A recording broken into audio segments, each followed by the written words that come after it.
In this video, we're going to look at what happens during the meeting.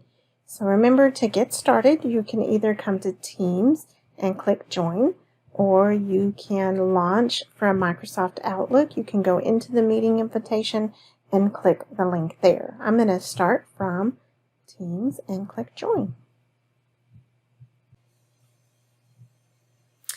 Once I click on Join, I have some options. I've got settings here that you might want to look through. If you have a different microphone or whatever, you might want to just look through these and see if that is what you want your settings to be. You can add your video and you can change your effects. So you can change your background. And they do have some fun ones, so you might want to think about that. I'm going to just turn mine off. You have options over here for your audio as well, and I'm going to leave that at the default with the computer. I'm going to go ahead and click Join Now, and we're going to launch our meeting. So here is what the host screen looks like. Very similar to what you've seen in other video conferencing tools. You have your chat, so you can click here and you can type hello to everybody and they can respond. You can select on people to see the list of participants over at the side, and so far nobody has joined in. You can send an invite from here, so that makes it really nice. Your participants can also raise their hand and lower their hand, and when they do, you'll notice that over here. They can react to different things that have been commented or whatever. You also have a view where you can change what your view looks like. So let's see if we can get this to change for us, and we might be able to see what that looks like. Sometimes that might be just fun instead of seeing everybody in a square box. So anyway, you have that option as the host. You can click here to create your breakout rooms. So the cool thing is you can decide how many rooms you want.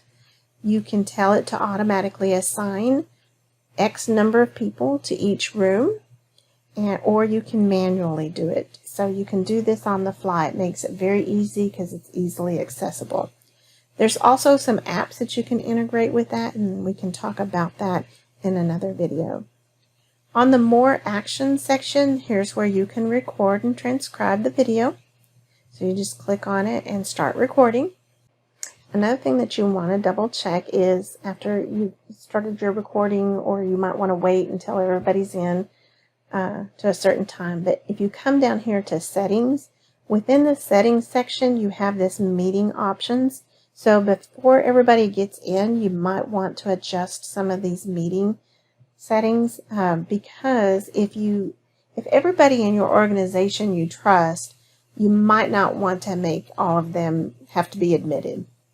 And if it's just a few people, but if you've got 300 people, you may not want to have to admit every single one. So here's where you would make those changes, and it may be different for every meeting. It just really depends on your audience. So make sure that you look through this. You have your options on applying it to everyone or to certain people. Okay, so we're going to only people in my organization. I clicked on the wrong one. We're going to allow them to bypass, but everybody else we want to admit.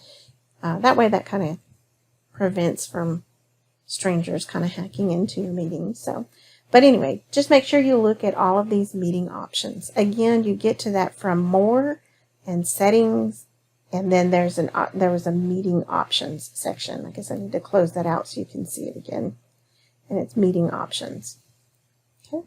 And here's where you can turn off and on your mic. I'm going to turn my mic off because we're going to jump in as a participant in a minute. Here is where you can share your screen, any of your content. So if you want to add the computer sound, this is where you're going to be able to allow, like if you're watching a video and you want everybody else to hear the sound, here's where you're going to turn that on. So you also have where you can just share your entire screen or just a specific window. You can create a whiteboard to share where everybody can collaborate. There are really some neat little tools on here. This would be great for some brainstorming sessions possibly. So once you launch this, we can either use an existing one or we can do a new one. I'm going to just do this one because it's already created there. So you can use the little post-it notes, and people can type their little brainstorms, and you can move them around wherever. You have shapes, reactions, all kinds of stuff that you can do on the whiteboard. Inside the settings section, this is where you can allow everyone to edit or turn that off and only you are editing.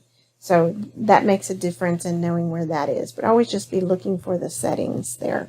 Okay, so when I'm done, I just stop sharing.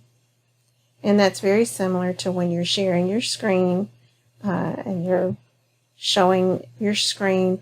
You have your panel up here where you can show the different items. Okay. Let me open this back up. So once I'm done showing my screen, I'm going to click on Stop Sharing. Okay. All right, now let's jump over to our participant. I'm going to jump right into my calendar on the participant side, and I'm going to open up my calendar invitation, and I'm going to be able to click here to get to the actual link. Now I'm going to hit cancel here because I don't want to open the app because my host is in the app. So I'm just going to continue on the browser. The browser looks very similar. It'll ask you to type in your name. You can either turn off or on your mic and video, but I'm gonna turn those off and go ahead and join now. And remember, on our host screen, we left it to where only people in the organization didn't have to be admitted, but I'm using my personal email, so we have to admit them. So that's what this looks like on this side. So it pops up right on the front of your screen and you'll see it. So we're going to hit admit, and then I'm going to hop back over to our, now with the, when we have the blue top, we're in the participant screen. So here we are. I'm muted. I've got everything muted just because we're recording video here. So all of this looks very familiar to you, I'm sure. So you've got this, the three dots always means you have more there available. So look through there. You have a place where you can show your background effects if you're showing your video, etc. So you've got your different options here. And then toggling off and on. And here I can raise my hand if I have a question. And I'm going to go back over into our Teams and let you look at what that looks like. So as a host, if you've got your people panel over here on the side, you can see somebody has their hand raised. And so you can talk to them and address them, let them speak or whatever. So then when you're finished, you can just move their hand away because we have already completed that.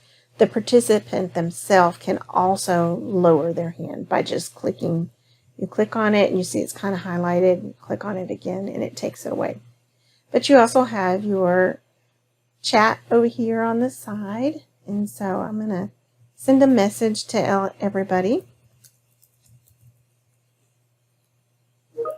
Okay. And so then everybody gets the message. And then we can also see kind of who is on the side. So just very similar to all other video conferencing tools. I'm going to go ahead and my participant is going to exit now. So we're going to click on the exit. Actually, I'm going to rejoin because I want to show something.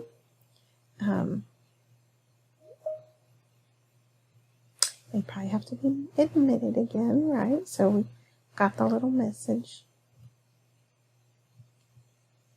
So it's nice that it kind of gives you some visual clues as to knowing things are there. So, oops, let's turn off the mics. We forgot. All right, so back over here, I just want to kind of play with something and see if I click on this little drop down and if I just hit leave, I just leave by myself. All right, so my host is on, but you can see my participant is still going. So that's the difference between those. So back over here, I'm going to get back in as the host. And this time I'm going to end the meeting altogether. So if I end the meeting as the host, you can see it also took all the participants and stopped their meeting as well. So just knowing the difference between those two, sometimes, especially if you're with a group of students, you might want to make sure you're ending the meeting. Sometimes as a host, if it's with a group of professionals or parents or whatever, you might want to allow them to continue where you may have to leave. So just know your audience and know what might be best in those situations.